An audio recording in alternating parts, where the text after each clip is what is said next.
సైన్యవధోద్యుక్త శక్తి విక్రమహర్షిత. ఇది అమ్మవారి 72వ నామం. ఇది కూడా 16 అక్షరాల నామం. ఈ నామంతో అమ్మవారికి నమస్కరించేటప్పుడు భండ సైన్యవధోద్యుక్త శక్తి విక్రమహర్షితాయై నమః అని చెప్పాలి. భండాసురుణ్ణి, అతని సైన్యాన్ని వధించడం కోసం సంసిద్ధులై ఉన్న తన శక్తి సైన్యాల విక్రమాన్ని చూసి ఆనందించినది. అజ్ఞానాన్ని నిర్మూలించి ఆత్మజ్ఞానాన్ని కలగజేయడం కోసం మనలో పనిచేసే జ్ఞాన సంపర్క భావాలను చూసి ఆనందించేది అని ఈ నామానికి అర్థం.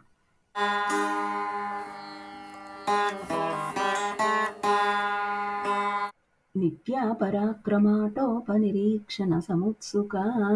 ఇది అమ్మవారి 72వ నామం. ఇది కూడా 16 అక్షరాల నామం. ఈ నామంతో అమ్మవారికి నమస్కరించేటప్పుడు నిత్యా పరాక్రమాటోపనిరీక్షణ సముత్సుకాయై నమః అని చెప్పాలి.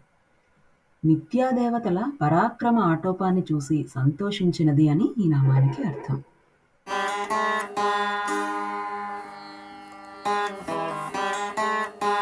భండపుత్రవధోద్యుక్త బాలా విక్రమనందిత. ఇది అమ్మవారి 74వ నామం. ఇది 16 అక్షరాల నామం. ఈ నామంతో అమ్మవారికి నమస్కరించేటప్పుడు భండపుత్రవధోద్యుక్త బాలా విక్రమనందితాయై నమః అని చెప్పాలి.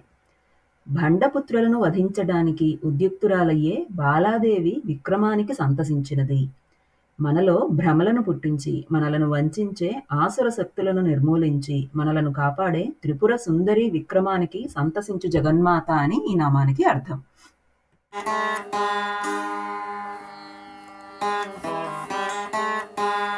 మంత్రిణ్యంబా విరచిత విషంగవధతోషిత.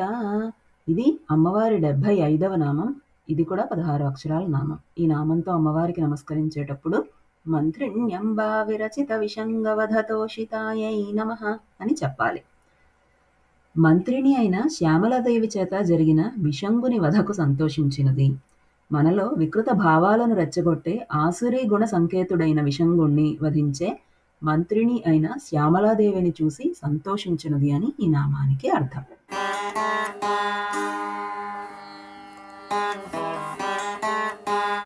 విశుక్ర ప్రాణహరణ వారాహి వీర్యనందిత.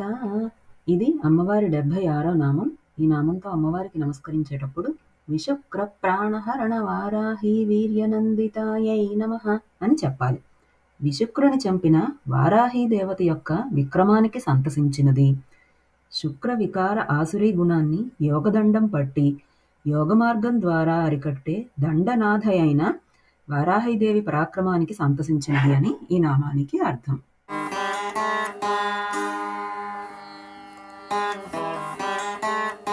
కామేశ్వర ముఖాలోక కల్పిత శ్రీ గణేశ్వర.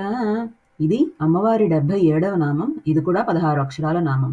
ఈ నామంతో అమ్మవారికి నమస్కరించేటప్పుడు కామేశ్వర ముఖాలోక కల్పిత శ్రీ గణేశ్వరాయై నమః అని చెప్పాలి.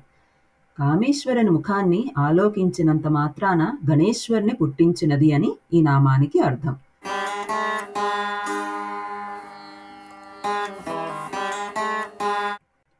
మహాగణేశ నిర్భిన్న విఘ్నయంత్ర ప్రహర్షిత. ఇది అమ్మవారి 78వ నామం. ఇది కూడా 16 అక్షరాల నామం. ఈ నామంతో అమ్మవారికి నమస్కరించేటప్పుడు మహాగణేశ నిర్భిన్న విఘ్నయంత్ర ప్రహర్షితాయై నమః అని చెప్పాలి. విశుక్రుడు ప్రయోగించిన జయ విఘ్న యంత్రాన్ని గణేశుడు నశింపజేసినందుకు మిక్కిలి సంతోషించినది అని ఈ నామానికి అర్థం.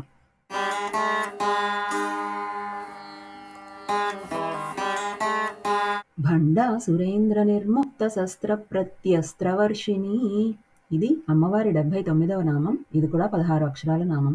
ఈ నామంతో అమ్మవారికి నమస్కరించేటప్పుడు భండా సురేంద్ర నిర్ముక్త శస్త్ర ప్రత్యస్త్రవర్షిణ్యై నమః అని చెప్పాలి. భండాసురుడు ప్రయోగించిన అస్త్ర శస్త్రములకు ప్రత్యస్త్రములను వర్షించినది. దుష్ట సంకల్పములు అనే అసురాస్త్ర శస్త్రాలను మూలంలోనే వికల్పం చేయునది అని ఈ నామానికి అర్థం.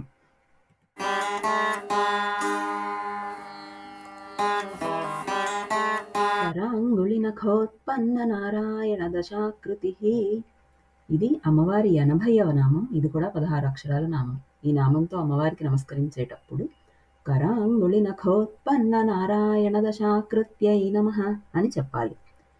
రెండు చేతుల వేళ్ల గోళ్ల నుండి ఉద్భవించిన నారాయణుని 10 అవతార మూర్తులను కలిగినది అని ఈ నామానికి అర్థం.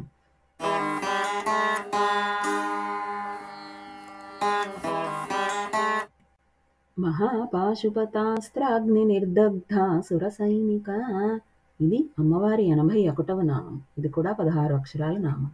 ఈ నామంతో అమ్మవారికి నమస్కరించేటప్పుడు మహాపాశుపతాస్త్రాగ్ని నిర్దగ్ధ సురసైనికాయై నమః అని చెప్పాలి. మహాపాశుపతాస్త్రాగ్నికి నిశ్శేషముగా ఆహుతి అయిన అసుర సైన్యము కలది.